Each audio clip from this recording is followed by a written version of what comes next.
Assalamualaikum warahmatullahi wabarakatuh. Perkenalkan, nama saya Dian Indriati B dengan NIM 21010150218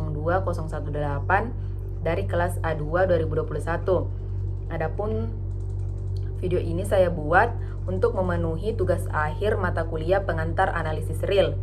Nah, untuk materi yang akan saya bahas yaitu barisan konvergen dan pembuktiannya.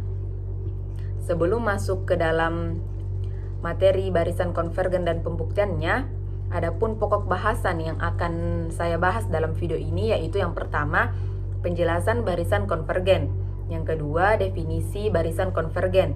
Yang ketiga, contoh-contoh dalam barisan konvergen. Dan yang terakhir, latihan soal dalam barisan konvergen.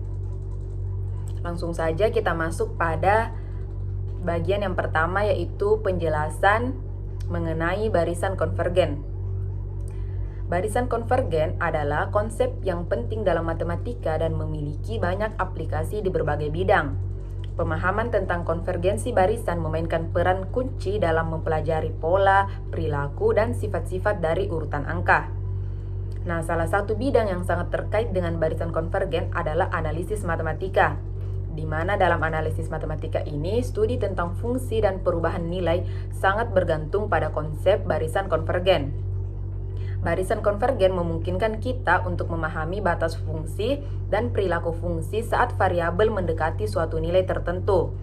Nah, hal ini memungkinkan kita untuk menentukan sifat-sifat seperti kontinuitas, keberadaan ekstremum, dan integrabilitas fungsi. Nah, selain itu dalam teori bilangan, barisan konvergen juga sangat relevan. Banyak masalah dalam teori bilangan melibatkan urutan angka seperti barisan Fibonacci, barisan prima, atau barisan yang terkait dengan pola angka tertentu. Nah, melalui analisis konvergensi barisan, kita dapat mempelajari sifat-sifat khusus dari barisan tersebut, seperti keberadaan bilangan prima tak terhingga atau pola bilangan tertentu dalam barisan. Nah, barisan konvergen juga memiliki aplikasi dalam probabilitas dan statistik. Dalam probabilitas, barisan konvergen digunakan untuk memodelkan proses stokastik dan menggambarkan perilaku acak. Sedangkan dalam statistik, barisan konvergen dapat digunakan dalam pembuatan perkiraan dan inferensi statistik, di mana jika kita ingin mendapatkan perkiraan yang semakin mendekati nilai yang sebenarnya. Selain bidang-bidang tersebut, konvergensi barisan juga diterapkan dalam banyak konteks lain, seperti optimasi numerik, fisika matematika, dan ekonomi matematika. Barisan konvergen menjadi alat penting dalam pemodelan, analisis, dan penyelesaian masalah matematika yang melibatkan urutan angka.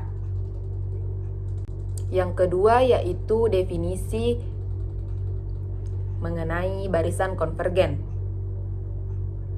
Adapun definisi dari barisan konvergen yaitu definisi 2.1.6 yang mengatakan barisan bilangan real X sama dengan Xn atau biasa disimbolkan dengan Xn dikatakan konvergen ke bilangan X jika untuk setiap bilangan epsilon lebih besar dari 0 terdapat bilangan asli K, sehingga untuk semua n lebih besar atau sama dengan K berlaku mutlak Xn dikurang X lebih kecil dari epsilon.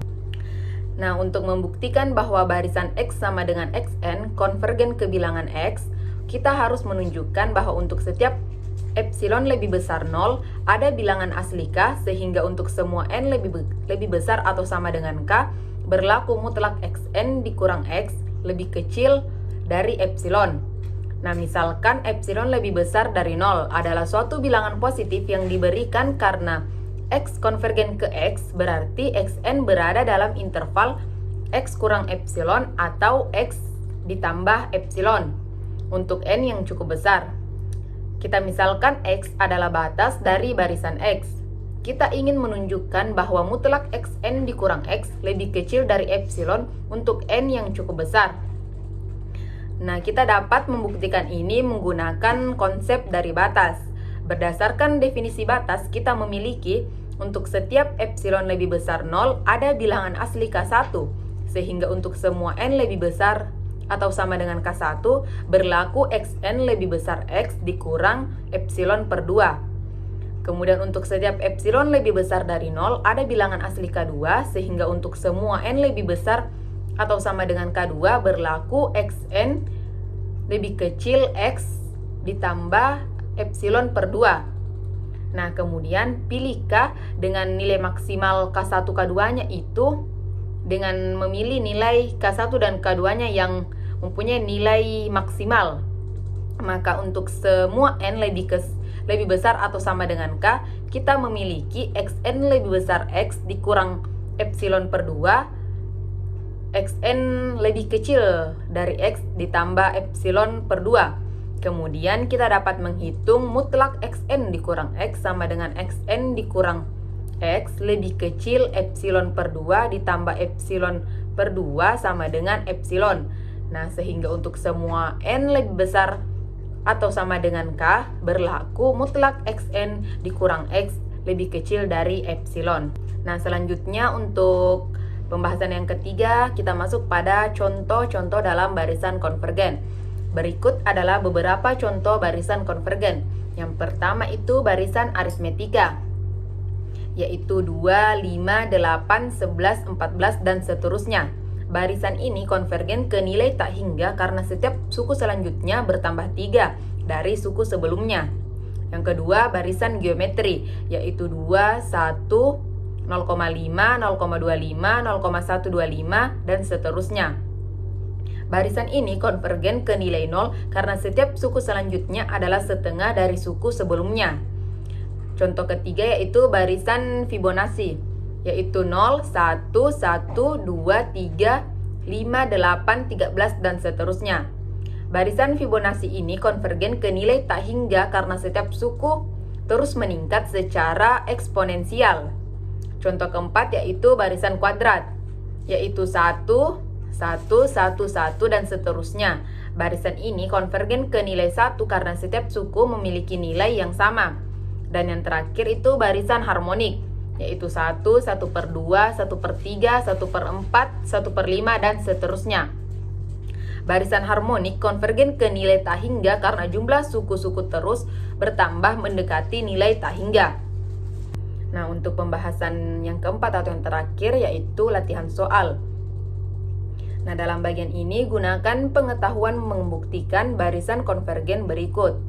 S sama dengan 2, 3 per 2, 4 per 3, 5 per 4, 6 per 5, dan seterusnya. Nah, penyelesaiannya untuk membuktikan konvergensi barisan S sama dengan 2, 3 per 2, 4 per 5, 4 per 3, 5 per 4, 6 per 5, dan seterusnya, kita dapat memperhatikan bahwa barisan ini merupakan barisan harmonik terbalik. Nah, dalam barisan harmonik, setiap suku diperoleh dengan mengambil kebalikan dari bilangan bulat positif. Dalam hal ini, kita memiliki barisan S yang merupakan kebalikan dari barisan bilangan bulat positif 2, 3, 4, 5, 6, dan seterusnya. Nah, kita dapat menuliskan suku ke N dalam barisan S sebagai Sn sama dengan N per N tambah 1. Untuk mencari limit dari barisan ini saat n mendekati tak hingga, kita dapat menggunakan limit aritmatika. Nah, dalam hal ini kita ingin mencari nilai limit dari Sn saat n mendekati tak hingga. Limit n per n tambah 1 dengan n mendekati tak hingga. Nah, kita dapat membagi setiap suku dengan n, limit n per n tambah 1 per n, n mendekati tak hingga. Ketika n mendekati tak hingga, suku pertama n per n akan mendekati 1, sedangkan suku kedua 1 per n akan mendekati 0. Jadi limit dari n per n tambah 1 per n saat n mendekati tak hingga adalah limit 1 per 1 tambah 0 sama dengan 1 per 1 sama dengan 1 untuk n mendekati tak hingga. Ini berarti bahwa batas atau limit dari barisan S saat n mendekati tak hingga adalah 1. Dengan demikian, dapat disimpulkan bahwa barisan S yaitu 2, 3 per 2, 4 per 3, 5 per 4, 6 per 5, dan seterusnya, konvergen dan konvergennya itu ke nilai 1. Nah, itulah tadi pemaparan materi saya mengenai barisan konvergen dan pembuktiannya. Cukup sekian, wassalamualaikum warahmatullahi wabarakatuh.